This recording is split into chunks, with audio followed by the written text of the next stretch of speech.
عموماً عائشہ ہی کہتے ہیں ان کے آگے اور پیچھے نام کے آگے، جیسے باقی صحابوں کے آگے ہم لگاتے ہیں رضی اللہ تعالیٰ عنہ، کہ حضرت عائشہ رضی اللہ تعالیٰ عنہ سے کیا اختلاف. ٹھیک ہے، میں سمجھتا ہوں کہ جمل کے اندر حضرت عائشہ گئیں، اور ہماری جو اہل سنت کی کتابیں ہیں ان میں یہ بھی ہے کہ اس کے بعد میں جو ہے حضرت عائشہ کافی روتی تھیں اور غمگین رہتی تھیں. اسی کے ساتھ میں ایک پوائنٹ اور ایڈ کر دوں کہ جو عشر مبشرہ والی حدیث ہے اس میں جناب طلحہ کا نام بھی ہے. حضرت عائشہ کا انتقال کیسے ہوا ہے؟ یہ تاریخ میں نہیں ملتا کہ ان کے انتقال کس طرح ہوئی ہے. ہمارے جو ناسخ التواریخ میں جو شیعوں کی کتابیں اس میں یہی ہے کہ وہ آخر عمر میں اس کے اور معاویہ کی سخت دشمنی تھی، کیونکہ عائشہ خلافت کو چاہتی تھی اپنے چھوٹے بھائی عبد الرحمن ابن ابی بکر کے لیے. اس کا بھائی زندہ تھا، چاہتی یہی تھی کہ خلافت دوبارہ معاویہ کے بعد دوبارہ ان کے خاندان میں آتا. تو یہی ہے کہ اس نے عائشہ کو دعوت دی اور گڑھا کھولا اس کے لیے، اور عائشہ اس میں گر کے مر گئی. چلیے، مہربانی علامہ صاحب. میں اپنے سوالوں کا سلسلہ شروع کرتا ہوں. پہلا سوال آپ کی خدمت میں عرض کی. میں سمجھ رہا تھا کہ آپ پاکستان سے کال کر رہے ہیں، کوئی لاہور وغیرہ سے. اچھا، آپ انڈیا سے، دہلی سے؟ پرانی دہلی. آپ کے علاقے میں وہ بندر ہوتے ہیں یا نہیں ہوتے؟ ہاں بہت ہوتے. اچھا، میں سمجھ رہا تھا وہ صرف نیو دہلی میں ہوتے ہیں، کیونکہ وہاں پہ باغات وغیرہ درخت وغیرہ بہت. پرانے دلی میں ہمارے پرانے دلی میں تو ایسے ملتے ہیں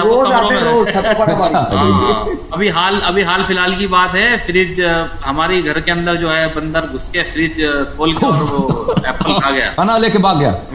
کھانا کھا رہا ہے بیٹھ کے، وہ ادھر ہی ایپل نکال کر کھانا شروع. تو بہت عقل ہے. چلیے، آن اے لائٹر نوٹ. ٹھیک ہے جی، تھوڑی ایسی باتیں بھی ہونی چاہیے جو آڈینس کو تھوڑا سا ہلکا بھی محسوس ہو. اچھا علامہ صاحب، پہلا سوال جو ہے آپ نے شاید پہلے کبھی اس کا جواب دیا ہو کئی بار. میرے کو بڑا دو ٹوک آپ اس میں یہ بتائیے کہ امامت منصوص من اللہ یہ کہاں سے ثابت ہے؟ کوئی حدیث ہے کوئی یا کلام پاک میں کہیں ہے؟ کہ میرا اس کے اندر سوال ود ان کویسچن یہ ہے کہ جو 12 امام ہم کہتے ہیں کہ حجت خدا ہیں، اگر کوئی انہیں نہ مانے تو میرے خیال سے تشیع کا یہ اس پہ اجماع ہے کہ وہ اسلام کے دائرے سے باہر ہے. لیکن اگر ایسا ہے، مولا علی نے یا اور کسی ائمہ نے یہ بات کھل کر لوگوں کو کیوں نہیں بتائی؟ کیونکہ ہزاروں لاکھوں لوگوں کا ایمان داؤ پہ لگا. تو آپ کی خدمت میں عرض یہ ہے کہ اہل بیت الطاہرین علیہم الصلوۃ والسلام نے اس پہ بہت نص کی ہے. آپ مجھے اجازت دیں میں کتاب اٹھاتا ہوں. جی. تو دیکھیں، ہمارے جو مخالفین ہیں وہ روایت، ان کا تو یہ عقیدہ نہیں ہے کہ وہ انہوں نے سب روایات نقل کی ہیں نا، وہ تو یہ عقیدہ نہیں رکھتے. رسول پاک صلی اللہ علیہ وسلم کے جتنے احادیث ہیں ان لوگوں نے نقل کی، بلکہ وہ خود اعتراف کرتے ہیں ان کے کتب میں کہ یہ ہم کو جتنے احادیث ملے ہیں جو بخاری مسلم میں ہے، مسند احمد بن حنبل میں ہے، کتب اربعہ میں ہے، مسند بزار میں ہے، بعض احادیث سے بہت زیادہ احادیث ضائع ہو چکی ہیں. اچھا، تو وہ ادعا کوئی نہیں کرتا کہ جتنے رسول پاک صلی اللہ علیہ وسلم کے احادیث ہیں ان لوگوں نے نقل کی. 12 اماموں کے متعلق میں آپ کی خدمت میں عرض کروں جو نص مانگتا ہے، یہ کتاب ہے کمال الدین و اکمال الدین و اتمام النعمہ. اس کا ایک دوسرا نام بھی ہے کمال الدین و تمام النعمہ. یہ شیخ صدوق رحمہ اللہ کی کتاب ہے. میں آپ کو اس کتاب کا تعارف کرتا ہوں. حتماً مجھے لگتا ہے، مجھے پتہ تو نہیں ہے لیکن مجھے حتماً لگتا ہے کہ اس کتاب کا اردو میں ترجمہ ہو چکا ہے. لہذا فرمائیے عزیزو، اکمال الدین و اتمام النعمہ، یہ جو میرے پاس جو کاپی ہے یہ بیروت دار المرتضیٰ میں چھپی ہے. یہاں پر ملاحظہ فرمائیے سنہ 2009 دار المرتضیٰ بیروت. یہاں پہ اس کتاب کی فہرست میں، یہ اس کتاب کی جو فہرست ہے، انڈیکیبل آف کانٹینٹ ہے، یہاں پہ ملاحظہ فرمائیے باب اتصال الوصیہ من لدن آدم وان الارض لا تخلو من اللہ تعالی علی خلقته الى یوم القیامہ. حضرت آدم علیہ الصلوۃ والسلام سے لے کر ہمارے نبی صلی اللہ علیہ وسلم تک جتنے اوصیاء گزرے ہیں ان کے نام بہت سارے احادیث لے کے آتے ہیں کہ حضرت آدم علیہ السلام کا وصی کون ہے، ان کے وصی کا وصی کون ہے. مختلف انبیاء علیہ السلام، ہمارے نبی صلی اللہ علیہ وسلم تک حضرت عیسیٰ علیہ السلام کے اوصیاء کون ہیں، ان کے نام اس میں موجود. اچھا، اس کے بعد جو باب ہے اس کے یہ ہے معنی العطر والآل والاہل والذریہ والثلاث. عطرت کا کیا معنی ہے؟ اس میں احادیث ہیں. یہ باب یہ اہم ہے. باب نص اللہ تبارک و تعالی علی القائم وانہ الثانی عشر من الائمہ علیہ. امام 12ویں امام پر اللہ تعالیٰ کی جانب سے نص، اور یہ کہ وہ 12واں امام ہے. اس میں بہت سارے احادیث ہیں، اس میں 12 کے 12 اماموں کے نام ہیں، اور یہ سب احادیث قدسی ہیں، یعنی وہ احادیث جو اللہ کی جانب سے. اس کے بعد یہ چیپٹر دیکھیں، چیپٹر ہے باب ما روی عن النبی صلی اللہ علیہ وسلم. یہ نبی کریم صلی اللہ علیہ وسلم کی روایت فی النص علی الامام الحجہ علیہ السلام وانہ الثانی عشر من الائمہ. 12ویں امام جو ہیں امام حجت علیہ السلام، امام غائب علیہ السلام جو ہیں وہ 12ویں امام ہیں، اور ان کے آباء طاہرین کون ہیں ان میں نصوص. اچھا، یہ صفحہ کون سا ہے بھائی؟ دیکھو صفحہ نمبر 249. اچھا، میں اور اس میں یہ ایک اور باب ہے اس میں کہ امام حجت علیہ الصلوۃ والسلام کی غیبت ہوگی، وہ غائب ہوں گے، ان کی 2 غیبتیں ہوں گی. اس میں ایک باب ہے، اس میں احادیث ہیں. اچھا، اس باب میں ہے امیر المؤمنین علیہ الصلوۃ والسلام کی احادیث.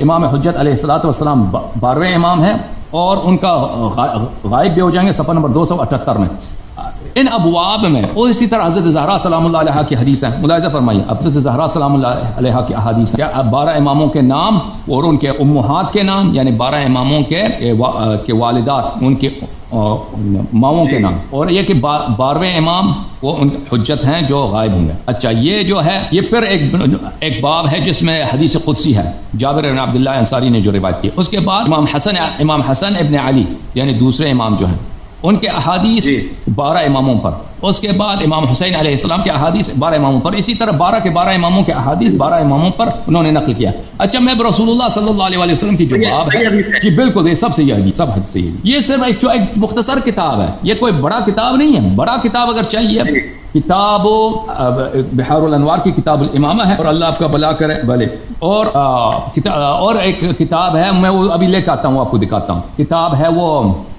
شیخ حر عاملی رحمہ اللہ کی کتاب ہے اثبات الہدات بالنصوص والمعجزات، یہ صفحہ نمبر 249 ملاحظہ فرمائیے 249۔ اچھا آپ کے انڈیا میں اگر ہم اردو زبان کے نمبرز کے اردو زبان کے لفظ استعمال کریں، مثلا 99 98 89، لوگوں کو سمجھ آتی ہے انڈیا میں یا نہیں سمجھ آتی؟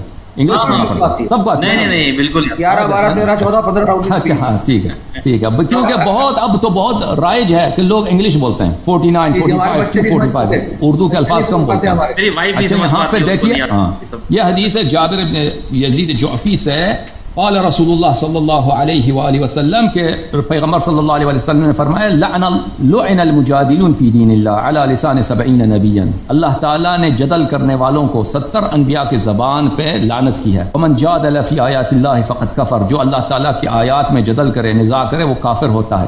پھر آیت کی تلاوت کی ہے۔ اچھا پھر جابر بن سمرہ نے عرض کیا یا رسول اللہ ارشدنی الی النجاۃ، یا رسول اللہ مجھے نجات کی طرف ہدایت فرمائیں۔ یا ابن سمرہ اذا اختلفت الاہواء وتفرقت الاراء، اے سمرہ کے بیٹے سن لے، جب لوگوں کے ہوائیں مختلف ہو جائیں، ہر طرف کے ہر قسم کے نعرے لگنے لگے، مختلف راستوں پہ لوگ چلیں، وتفرقت الاراء، اور لوگوں کے جو عقائد ہیں مختلف ہو جائیں، فعلیک بعلی ابن ابی طالب، تو تجھ پہ لازم واجب ہے کہ تو صرف اور صرف امیر المؤمنین علی علیہ الصلوۃ والسلام کی اتباع کر، فإنه امام امتی، پس بتحقیق کہ وہ میرے امت کے امام ہیں، وخلیفتی علیہم من بعدی، اور وہ میرے جانشین ہیں میرے امت پر میرے بعد، وهو الفاروق الذي يميز به الحق والباطل، وہ فاروق ہیں جن کے معیار پر حق و باطل کی پہچان ہوتی ہے، تمیز ہوتی ہے۔ من سألہ اجابہ، جو ان سے سوال کرے وہ صحیح جواب دیں گے۔ ومن استرشدہ ارشدہ، جو میرے بھائی علی علیہ السلام سے طلب رشد کرے یعنی طلب ہدایت کرے وہ اس کو ارشاد کریں گے، اس کو ہدایت دلائیں گے۔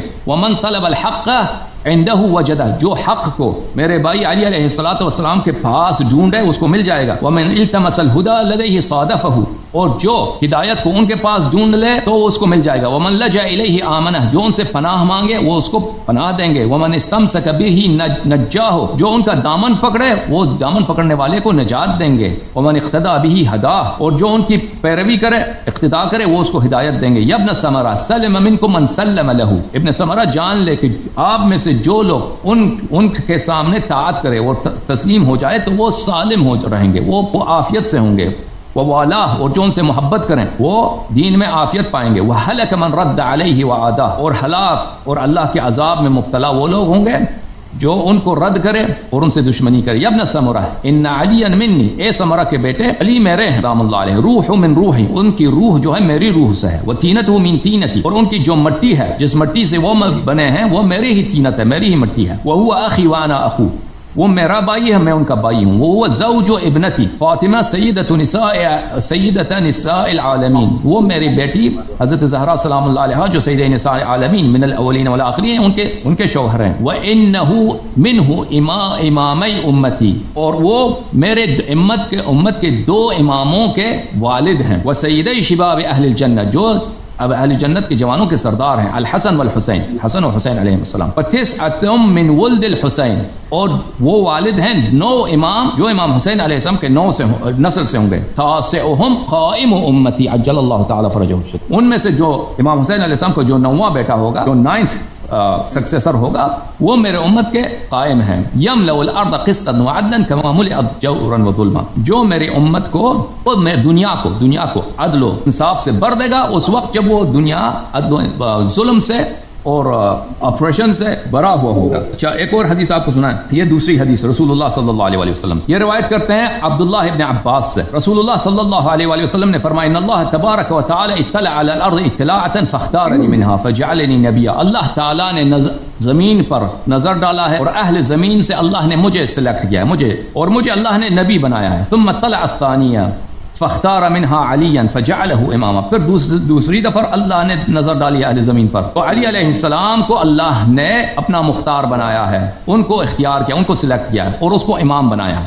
ثم امرنی, پھر اللہ نے مجھے حکم دیا ان اتخذه اخا وولیا. اللہ نے مجھے حکم دیا کہ اے نبی علی علیہ السلام کو اپنا بھائی بنا لو اور اس کو اپنا ولی بنا دو اور اس کو وصیا اور اس کو اپنا وصی بنا لو, وخلیفتا اور اس کو میرا اپنا جانشین بنا دو, ووزیرا اور اس کو اپنا جو ہے مشکلات میں آپ کا مشکل حاصل کرنے والا. وزیر بولتے ہیں جو باری بوجھ آپ کا اٹھا لے, اپنا باری بوجھ اٹھانے والا بنا دو. فعلی منی, پس علی میرے ہیں, وانا من علی اور میں علی کا ہوں سلام اللہ علیہ. وہو زوج ابنتی اور وہ میرے بیٹی کے شوہر ہیں, میرے داماد ہیں. وہو ابو سبطی الحسن والحسین اور وہ میرے دو نواسے حسن اور حسین علیہم الصلوۃ والسلام کے والد گرامی ہیں. الا وان اللہ تبارک و تعالی, جان لو کہ اللہ تبارک و تعالی جعلنی وایاہم حججا علی عبادہ, کہ اللہ تعالی نے مجھے اور ان کو جو مذکور ہیں, چار ہستیاں مذکور ہیں, ان کو اپنے عباد پر اپنی حجت بنایا ہے. وجعل من صلب الحسین ائمۃ یقومون بامری, اور اللہ تعالیٰ نے امام حسین علیہ الصلوۃ والسلام کے صلب اقدس سے, ان کی نسل سے امام خلق کیے ہیں, قرار دیے ہیں, جو میرے دین کو وہ زندہ کریں گے, جو میرے کام کو وہی چلائیں گے. وَيَحْفَظُونَ وَصِيَّتِي اور میرے وصیت کی حفاظت کریں گے. تَاسِعُ مِنْهُمْ قَائِمُ أَهْلِ بَيْتِي, نواں جو فرزند ہوگا امام حسین علیہ الصلوۃ والسلام کا وہ امام حجت, امام منتظر ہوں گے. وَمَهْدِيُ أُمَّتِي وہ میرے امت کے مہدی ہوں گے. أَشْبَهُ النَّاسِ فِي شَمَائِلِهِ أَشْبَهُ النَّاسِ بِي فِي شَمَائِلِهِ وہ تمام امت میں مجھ سے زیادہ شبیہ ہوگا, میرے جیسا ہوگا اپنے شکل صورت مبارک میں. وَأَقْوَالِهِ اپنے گفتار میں, نطق میں بالکل مجھ جیسا. وَأَفْعَالِهِ اس کے فعل کردار بالکل مجھ جیسا. يَظْهَرُ بَعْدَ غَيْبَةٍ طَوِيلَةٍ ایک بہت ان کی بڑی طویل غیبت ہوگی, اس کے بعد ان کا ظہور ہوگا. وَحِيرَةٍ مُذِلَّةٍ اور لوگوں میں ایسی سرگردانی ہوگی, اس سرگردانی میں بہت سارے لوگ گمراہ ہو جائیں گے. فَيُعْلِنُ أَمْرَ اللَّهِ وہ جب ظہور کریں گے تو اللہ کے دین کا اعلان کریں گے, اللہ کے دین کو علنی کر دیں گے. وَيُظْهِرُ دِينَ اللَّهِ جَلَّ وَعَزَّ اور اللہ کی دین کو وہ ظاہر کریں گے. یؤیدوا بنصر اللہ وہ اللہ اپنی نصرت سے اللہ ان کو پیروزی عطا کریں گے, وکٹری عطا کریں گے, اور اللہ کی نصر, اللہ کی وکٹری سے وہ اللہ اب اس کا سپورٹ کریں گے. وَيُنصَرُ بِمَلَائِكَةِ اللَّهِ ملائکت کے ذریعے اللہ ان کی نصرت کریں گے. فَيَمْلَأُ الْأَرْضَ قِسْطًا وَعَدْلًا كَمَا مُلِئَتْ جَوْرًا وَظُلْمًا تو وہ اللہ تعالیٰ بھلے تو زمین کو وہ عدل اور انصاف سے بھر دیں گے جیسے کہ زمین ظلم سے اور بے انصافی سے بھرا ہوا ہوگا. اس کے بعد پھر حدیث ہے رسول اللہ صلی اللہ علیہ وسلم پہ 12 اماموں پر. اس کے بعد پھر حدیث ہے رسول اللہ صلی اللہ علیہ وسلم سے 12 اماموں پر. اس کے بعد پھر حدیث ہے 12 اماموں پر. اس کے بعد پھر حدیث ہے 12 اماموں پر. اس کے بعد پھر حدیث ہے 12 اماموں پر. اس کے بعد پھر حدیث ہے 12 اماموں پر. اس کے بعد پھر حدیث ہے 12 اماموں پر 12 اماموں پر. صفحہ بعد صفحہ یہ موٹی کتاب ہے عزیزو. یہ اس کے بعد تقریباً 600-700 صفحے ہیں. ایک امام کے بعد دوسرے امام. پہلے اللہ سے شروع ہوتا ہے احادیث قدسی, پھر رسول صلی اللہ علیہ وسلم کے احادیث, پھر امیر المؤمنین علیہ السلام کے احادیث, اور یہ 600 صفحوں کے اس میں احادیث ہیں. اور یہ ایک مختصر کتاب ہے. دوسرے جو ہمارے نصوص کی کتابیں ان کے مقابلے میں کچھ نہیں. آپ اجازت دیں میں واپس آتا ہوں, آپ مجھے اجازت دیں میں کتاب لے کے آتا ہوں. ایک منٹ ٹھیک ہے. میں واپس آیا عزیزو. بسم اللہ الرحمن الرحیم. یہ ہمارے عزیز بیٹھے ہیں. یہ کتاب جو ہے اثبات الہدات ہے. موٹی موٹی کتاب ہیں, 3 مجلدات ہیں. اثبات الہدات بالنصوص والمعجزات. ائمہ طاہرین علیہ السلام کی امامت کی اثبات 2 طریقے سے, نصوص کے ذریعے اور معجزات کے ذریعے. ہم جیسا ہمارا عقیدہ ہے کہ نبی صلی اللہ علیہ وسلم کے نبوت کا اثبات کس ذریعے سے ہوتا ہے. ایک تو اللہ نے خبر دیا قرآن میں, انجیل میں بشارت دیا کہ ایسا نبی آئیں گے, اس کی نشانیاں یہ ہوں گی. ٹھیک ہے نا. اس زمانے میں جو نصارات تھے, یہود تھے, وہ جانتے تھے کہ یہ نبی آئے ہیں, یہ وہی ہے جس کی خبر عیسیٰ علیہ السلام نے دی, موسیٰ علیہ السلام نے دی. ایک تو نص ہے. ایک پھر ہمارے نبی صلی اللہ علیہ وسلم کے معجزات تھے. قمر کی طرف اشارہ کیا, چاند ان کے سامنے جو ہے 2 پارہ ہو گئے. ٹھیک ہے نا. اور درخت کو اشارہ کیا، درخت کھجور کی درخت اپنی جگہ سے اٹھ کے آ گئی، شہادت دی. اس طرح کے بہت سارے معجزات تھے. نبی صلی اللہ علیہ وسلم ایک کنکر کو اٹھایا، کنکریں ان کے ہاتھ میں، پتھریں، سب انہوں نے شہادت دی ان کی نبوت کے. بہت سارے معجزات ہیں ہمارے نبی صلی اللہ علیہ وسلم. تو ہمارے ائمہ طاہرین علیہم الصلوۃ والسلام امامت پر یہ جو کتاب ہے اثبات الہدات، ملاحظہ فرمائیے عزیزو، میں یہ آپ کو دکھاؤں، یہ اثبات الہدات بالنصوص والمعجزات، یہ 3 مجلدات پہ، موٹی موٹی مجلدات. دیکھیں ہر مجلد جو ہے اتنی موٹی ہے. اس میں کتنے صفحے ہیں؟ یہ مثلا 800 صفحوں پہ ہے، تقریباً 770 صفحہ جا رہا ہے. اس میں اگر آپ دیکھیں یہ سب صرف اسی احادیث پر ہیں، بھلے کہ جس پہ ائمہ طاہرین علیہم الصلوۃ والسلام کے معجزات ہیں، اور ائمہ طاہرین علیہ، اور وہ معجزات بھی ایسے ہیں کہ ان کی امامت سے، ان سے امامت ثابت ہوتی ہے ان کی، اور ان کے نصوص اور ان کے معجزات، ان کے نصوص. یہ جلد نمبر 3 ہے. اچھا یہ جلد نمبر کون سا ہے؟ جلد نمبر یہ ہے مجلد نمبر، اچھا مجلد نمبر 1 سے شروع کرتے ہیں. آپ کو میں صرف اس میں لوگ دیکھنا چاہتے ہیں نا کہ آخر نص دیکھنا چاہیں تو ہم تو 1-2 نص پڑھ سکتے ہیں، 5 نص پڑھ سکتے ہیں یہاں پر، لیکن نصوص تو بہت زیادہ ہیں. یہ جلد نمبر 1 ہے. جلد نمبر 1 ہے المجلد الاول اثبات الہدات. یہاں پہ یہ شروع میں رسول اللہ صلی اللہ علیہ وسلم کے فضائل اور ان کے معجزات اور ان کے نصوص ائمہ طاہرین علیہ السلام میں شروع ہو جاتے ہیں. یہاں پر ملاحظہ فرمائیے اس کے فہرست جو ہے، پھر الباب التاسع فی ذکر جملة من الاخبار في النصوص على الائمة الاثني عشر من طرق العامة وكتبهم المعتمدة عندهم لتكون حجة عليهم، وفيه 378 حدیثا. یہ اس 12 اماموں پر احادیث جو مخالفین کے طرق میں ہیں، اور اس میں 378 احادیث ہیں. 12 اماموں پہ احادیث مخالفین کے طرق سے، اور اس سے پہلے جو ہے وہ شیعہ کتب سے. اچھا، اور یہ آپ کی خدمت میں عرض کروں جلد نمبر 2. اگر آپ یہ کتاب، مجھے نہیں پتا انڈیا میں یہ چھپ گیا ہے اردو زبان میں، اس کا ترجمہ ہے یا نہیں، اگر اس کو آپ جو ہے اگر ترجمہ ہو چکا ہے اس کتاب میں، تو اس میں بہت احادیث ہیں. معاف کیجیے گا، آپ کی آواز جو ہے، آپ آواز صحیح ہوگی، آپ وائس. جی بات کریں. جی میں یہ کہہ رہا تھا کہ اس کا نام جو ہے وہ بھجوا دیتے. یہ ہے نام دیکھ لیں اس کا نام. اردو پڑھتے ہیں یا نہیں پڑھتے آپ؟ میرا تو ہاتھ بند ہے لیکن یہ جانتے ہیں. یہ ہے اثبات الہدات بالنصوص والمعجزات، تعریف شیخ الحر العامل.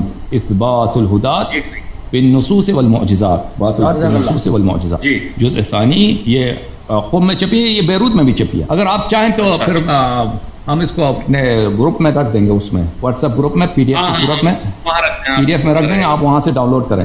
تو اس میں بہت حدیث بہت زیادہ ہیں، یعنی ہزاروں حدیث ہیں، نصوص ہیں رسول اللہ صلی اللہ علیہ وسلم سے لے کر امیر المؤمنین علیہ السلام، اس کے بعد بقیہ ائمہ علیہ السلام سے 12 اماموں پر بے نہایت بہت زیادہ احادیث ہیں، شیعہ طرق سے اور مخالفین کے طرق. عزیز کوئی سوال بھائی؟ جزاک اللہ. جی دوسرا سوال کی طرف میں چل رہا ہوں. ایک تھوڑا سا تلخ سوال ہے.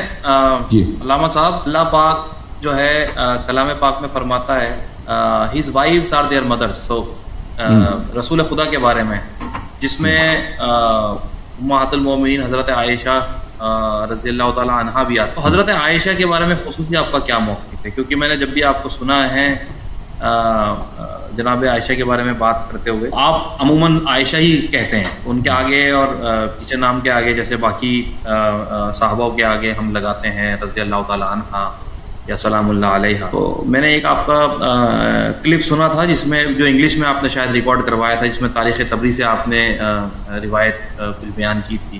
مجھے ذرا اس کے بارے میں تھوڑا آپ وضاحت کریں. یہ سوال میرے پاس کافی لوگوں سے آتا ہے کہ حضرت عائشہ رضی اللہ تعالیٰ عنہا سے کیا اختلاف.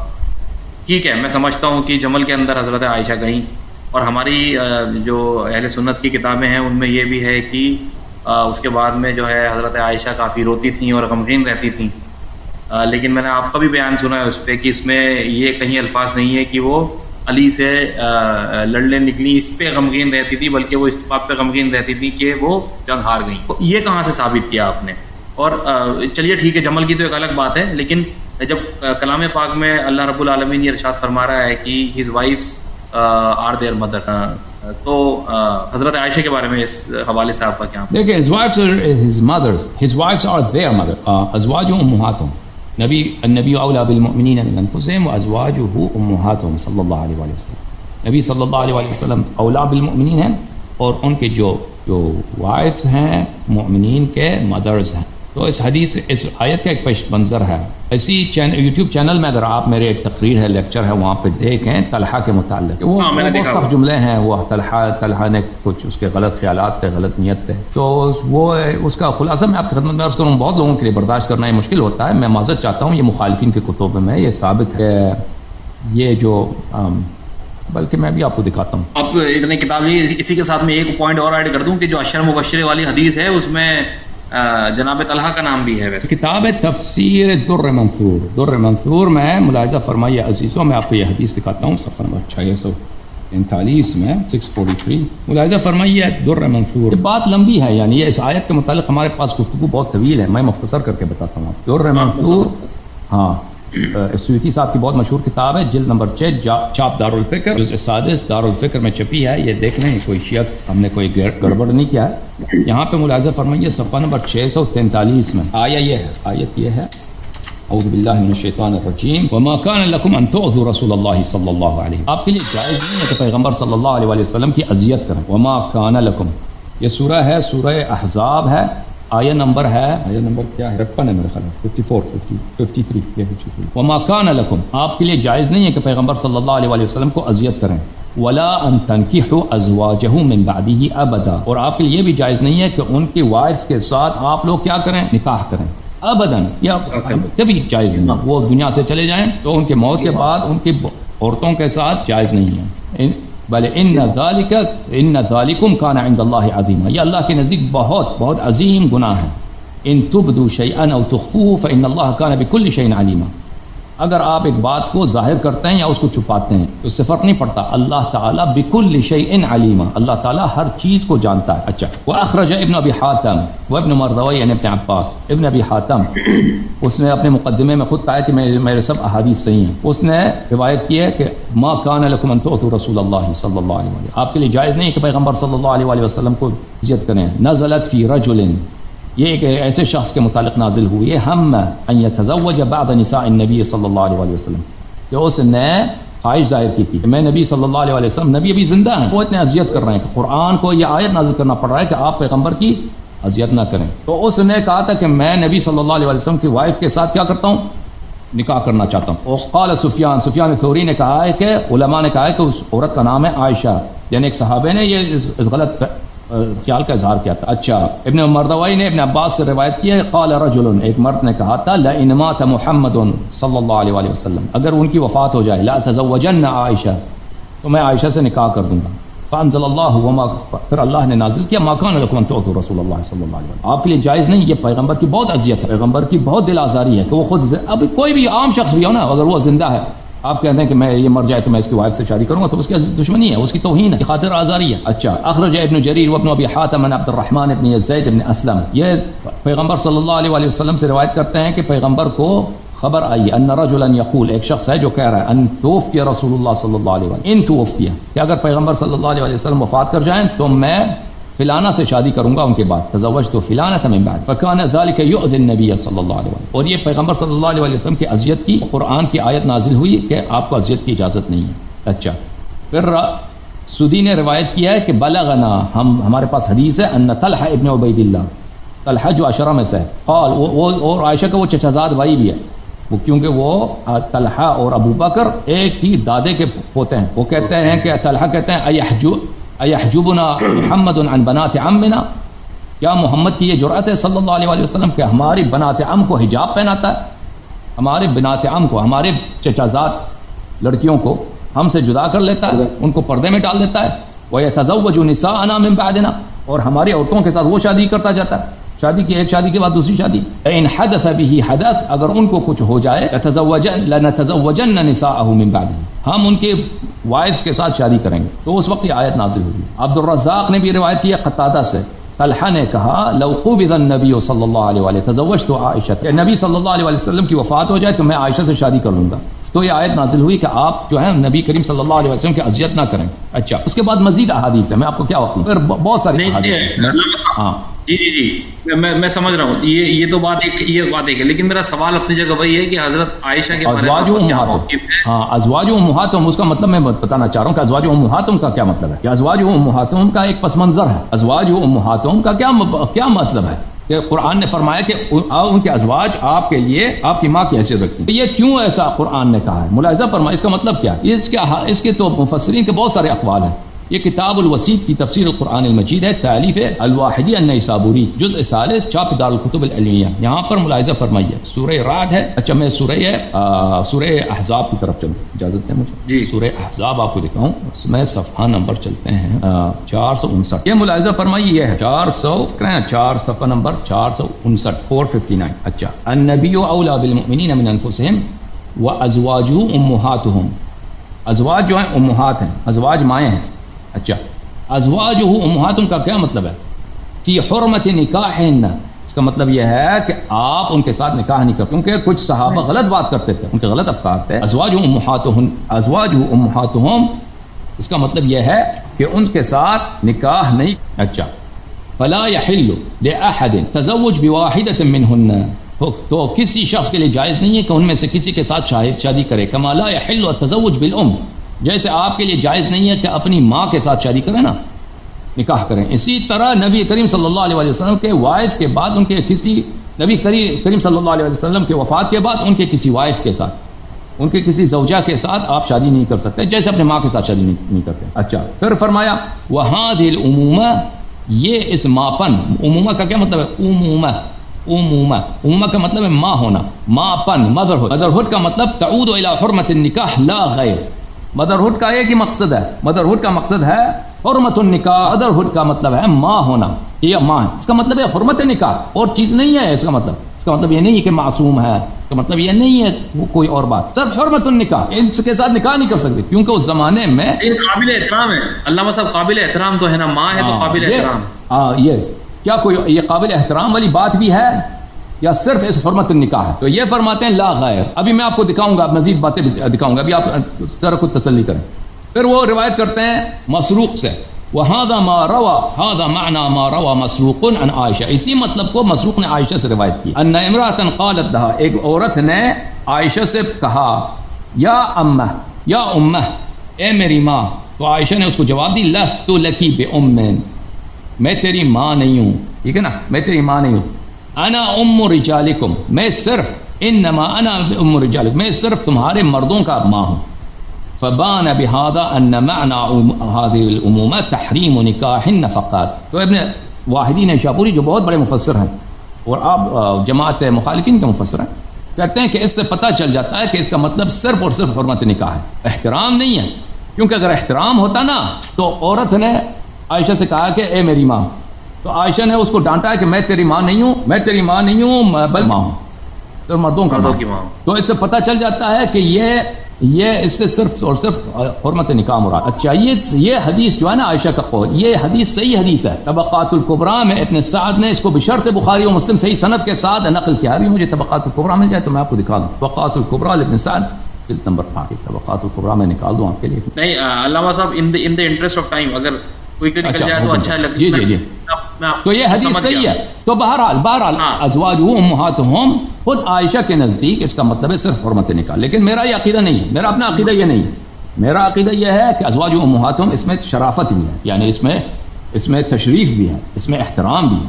ان کے مخالفین کے نزدیک، خود عائشہ کے نزدیک یہ بات نہیں ہے، صرف حرمت نکاح، لیکن میرے نزدیک نہیں۔ اہل بیت علیہ الصلوۃ والسلام کی جو احادیث ہیں اس کے مطابق ازواجہ امہاتہم کا مطلب یہ ہے کہ یہ بہت بڑی شرافت ہے، بہت بڑی عزت ہے۔ یا نساء النبی لستن کاحد من النساء، اے نبی کریم صلی اللہ علیہ وسلم کے ازواج، آپ کی مثال کسی عورت سے ہوتی نہیں ہے، یعنی آپ لستن، آپ کی جو ہے، آپ کی جو قیاس کسی دنیا کی کسی عورت سے نہیں ہے۔ میں وہ قرآن آیت آپ کو دکھاؤں ذرا۔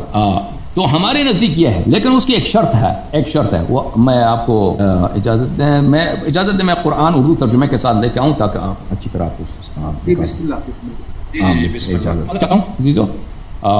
پرنٹڈ ورژن میں میرے پاس اردو قرآن نہیں ہے ابھی، مجھے اندازہ وہ صرف PDF میں ہے، لیکن میں آپ کو ایک ویب سائٹ دے کے چلتا ہوں، وہاں پہ سب مختلف ترجمے ہوتے ہیں۔ وہ ویب سائٹ بڑا پیارا ویب سائٹ ہے عزیزو، یہ ہے، اب کھل رہا ہے یہ ویب سائٹ۔ اچھا، یہ ویب سائٹ ہے notequran.com، notequran.com میں اگر آپ جائیں تو وہاں پہ سورہ احزاب کو چلتے ہیں، سورہ مبارک احزاب، سورہ احزاب، یہاں پہ ورس نمبر 31 میں یا نساء النبی صلی اللہ علیہ وآلہ وسلم، اللہ تعالیٰ کی جانب سے یا نساء النبی من یأتی منکن بفاحشۃ مبین ضاعف لها العذاب ضعفین وکان ذلک علی اللہ یسیرا، اے نبی صلی اللہ علیہ وسلم کے بیو، تم میں سے جو بھی کھلی بے حیائی کا ارتکاب کرے گے اس سے دوہرا عذاب دیا جائے گا، اور اللہ تعالیٰ کے نزدیک یہ بہت سہل و آسان. اے ازواج نبی مکرم صلی اللہ علیہ وآلہ وسلم، یہ اے ازواج نبی مکرم طاہر قادری صاحب کی جو تم میں سے کوئی ظاہری معصیت کا مرتکب ہو تو اس کے لیے عذاب دگنا کر دیا جائے گا، اور یہ اللہ کے لیے بہت آسان ہے. اے پیغمبر کے بیویوں، تم میں سے جو کوئی صریح ناشائستہ الفاظ کہہ کر رسول کو ایذا دینے کی حرکت کرے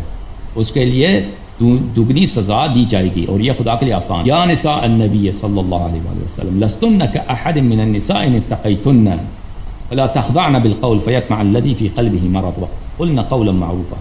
اے نبی کی بیویوں، تم عورتوں کی طرح نہیں ہو، تم عام عورتوں کی طرح نہیں. اگر تم پرہیزگاری اختیار کرو تو نرم لہجے سے بات کرو کہ جس کے دل میں روگ ہو وہ کوئی برا خیال کرے، اور ہاں قاعدے کے مطابق کلام کرو. اے ازواج پیغمبر، تم عورتوں میں سے کسی بھی ایک کی بھی مثل نہیں ہو. اگر تم پرہیزگار رہنا چاہتی ہو تو مردوں سے حسب ضرورت بات کرنے میں نرم لہجہ اختیار کر. دیکھیں یہاں پہ جو یہاں پہ یہ ہمارے جو مخالف فرقے کے لوگ ہیں نا، اس کو یا نساء النبی صلی اللہ علیہ وآلہ لستن کأحد من النساء ان اتقیتن کو اس کو یہاں پہ وقف کرتے ہیں. اچھا، حالانکہ معنی کے لحاظ سے وقف یہاں پہ ہونی چاہیے. اے نبی صلی اللہ علیہ وآلہ وسلم کی وائفز، ازواج، تم دوسرے عورتوں کے کی طرح نہیں ہو اگر تم تقوی اختیار کرو. اگر تم تقوی اختیار نہیں کرو تو دوسرے عورتوں سے تم بہتر ہو. اچھا، اس کا ترجمہ یہ لوگ دوسری طرح سے کرتے ہیں کہ تم دوسری عورتوں کی طرح نہیں ہو، اگر تقوی ہے تو مردوں سے بقدر ضرورت نرم لہجے میں بات کرو. بہرحال ہمارے نزدیک جو ہے نبی کریم صلی اللہ علیہ وآلہ وسلم کا زوجہ ہونا بہت بڑی شرافت، بہت بڑی شرافت ہے، اس میں شک نہیں، لیکن بشرط تقوی. جیسے کوئی اگر نبی کا بیٹا ہے، ہاں کوئی نبی کا بیٹا ہے، کوئی نبی کا چچا ہے، تو یہ اس میں شک ہی نہیں ہے، بہت بڑی شرافت ہے. کوئی نبی کے صحابی ہے، بہت بڑی شرافت ہے، لیکن بشرط ایمان، بشرط تقوی. اگر ایمان ہے، تقوی ہے، بالکل ٹھیک ہے، بالکل ایمان تقوی نہیں ہے، اگر ایمان تقوی نہیں ہے تو پھر وہ تو اس کا گناہ بھی زیادہ ہے. جیسے قرآن مجید نے فرمایا کہ تمہیں ڈبل عذاب ملے گا، ٹھیک ہے نا. عائشہ کے متعلق یہی ہے کہ انہوں نے اہل بیت علیہ السلام سے دشمن تھے، جنگ لڑی ہے، لوگوں کو فتوے دیے ہیں کہ تم جا کے لڑو، اور جنگ میں وہ کمانڈر تھی. آپ نے توبہ کی ہے جی کیا فرما رہے ہیں؟ بعد میں تو غمگین ہوتی تھی اما عائشہ. نہیں، یہ آپ کوئی ثابت کریں نا کہ وہ غمگین اسی بات پہ ہوتی تھی کہ انہوں نے کیوں لڑی، اہل بیت علیہ السلام سے کیوں لڑی. یہ کوئی ثابت کرے، ہم دکھا تو بالکل. اللہ تو غفور الرحیم ہے، اللہ توبہ قبول کرنے والا ہے. شیخ مفید رحمۃ اللہ علیہ یہ بہت بڑے شیخ عالم ہیں، انہوں نے ایک کتاب لکھی ہے کہ نام ہے ان کے کتاب کا شیخ مفید رحمہ اللہ کی، وہ کتاب ہے فی عدم قبول توبۃ الخاطئہ، اسی بات پر کہ عائشہ کی کوئی توبہ نہیں ہے. ایک کتاب لکھی ہے شیخ مفید کی. اب میں اس کا عنوان آپ کو دکھاتا ہوں. یہ تھوڑا حساس ٹاپک ہے. میں اس میں آخری سوال کرتا ہوں حضرت عائشہ کے حوالے سے. حضرت عائشہ کا انتقال کیسے ہوا ہے؟ یہ تاریخ میں نہیں ملتا کہ ان کے انتقال کس طرح ہوئی ہے. ہمارے جو ناسخ التواریخ میں جو شیعوں کی کتاب ہے اس میں یہی ہے کہ وہ آخر عمر میں اس کے اور معاویہ کی سخت دشمنی تھی، کیونکہ عائشہ خلافت کو چاہتی تھی اپنے چھوٹے بھائی عبد الرحمن ابن ابی بکر کے لیے. اس کا بھائی زندہ تھا، چاہتی یہی تھی کہ خلافت دوبارہ معاویہ کے بعد دوبارہ ان کے خاندان میں آ جائے، اور معاویہ یہ چاہتا تھا کہ خلیفہ یزید بنے، اور وہ معاویہ بہت اس کام کے لیے بہت وہ محنت کر رہا تھا، صحابہ سے دوسروں سے وہ بیعت لے رہا تھا. تو یہی ہے کہ اس نے عائشہ کو دعوت دی اور ایک گڑھا کودا اس کے لیے، اور عائشہ اس میں گر کے مر گئی. یہ ناسخ التواریخ میں، لیکن مخالفین کے کتب میں کوئی اس کی نہیں ہے کہ عائشہ کیسے مری ہے. اس میں یہی ہے کہ معاویہ نے اس کو قتل کیا. اور جو وائفز آف پروفٹ ہیں، وائفز آف رسول خدا کی زوجہ جو ہیں، وہ آپ کے نزدیک اہل بیت میں شامل ہوتی ہیں یا نہیں؟ یعنی اگر پاک ہیں تو عام مسلمان بھی اہل بیت میں سے. اگر انسان سلمان من اہل البیت، امام صادق امام امیر المؤمنین علیہ السلام نے کمیل سے کہا، یا کمیل لا تاخذ الا عنا تکن منا، کمیل تم صرف ہماری پیروی کرو، صرف ہماری بات مانو تو تم ہمارے ہوں گے، تم ہم اہل بیت میں سے ہو گے. ایک شخص تھا بنی امیہ کا تھا، بنی امیہ کا ایک شخص تھا، اس کا نام تھا سعید الخیر ظاہرا نام تھا اس کا. وہ امام باقر علیہ السلام کے زمانے میں رہتا تھا. تو وہ بڑا روتا تھا امام علیہ السلام کے پاس. ایک دن اس نے بڑا رویا، بلند آواز سے گریہ کی. تو امام علیہ السلام نے پوچھا کہ تم کیوں روتے ہو؟ تو اس نے قرض کی میں کیسے نہ روؤں کہ میں شجرہ ملعونہ میں سے ہوں، میں بنی امیہ خاندان میں سے ہوں جس کو اللہ نے لعنت کیا، میں تو ملعون خاندان میں سے کیسے روتے؟ امام علیہ السلام نے فرمایا انت اموی من اہل البیت، تم بنی امیہ میں سے ہو لیکن ہم اہل بیت میں سے ہو. تو جتنے بھی دنیا میں مومن ہیں وہ اگر وہ اہل بیت علیہ السلام کی اتباع کریں تو وہ اہل بیت علیہ السلام میں سے ہیں، لیکن وہ مطہر نہیں ہے. جو اصحاب کساء ہیں ان میں سے نہیں ہے. سلمان اصحاب کساء میں سے نہیں ہے، لیکن اس نے اتباع کی، تسلیم ہوئے. ٹھیک ہے نا. اگر کوئی شخص کالا ہے، گورا ہے، چائنیز ہے، اگر وہ ایمان لاتا ہے، وہ اتباع کرتا ہے، پیروی کرتا ہے، اہل بیت علیہ السلام سے محبت کرتا ہے، تقویٰ کا راستہ اختیار کرتا ہے، تو اہل بیت علیہ السلام میں سے ہے. جیسے سلمان اہل بیت میں سے تھا، جیسے کمیل اہل بیت میں سے، جیسے وہ اموی شخص ملعون خاندان میں سے، شیطانی خاندان میں سے، لیکن امام علیہ السلام نے فرمایا کہ انت اموی منا اہل البیت، تو اموی ہے لیکن اہل بیت میں سے ہے. ٹھیک ہے نا. تو ازواج نبی صلی اللہ علیہ وسلم جیسے ام سلمہ رضی اللہ عنہا ہیں، بہت نیک شخصیت، بہت نہایت ہی محب اہل بیت علیہ السلام. اور امام حسین علیہ السلام کے کتنے وہ چہیتے تھے. رسول اللہ صلی اللہ علیہ وسلم نے مٹی دی تھی کہ جب یہ خونی بن جائے تو تم یاد رکھنا کہ امام حسین علیہ السلام شہید ہوں گے. امام حسین علیہ السلام نے اپنی جو وسائل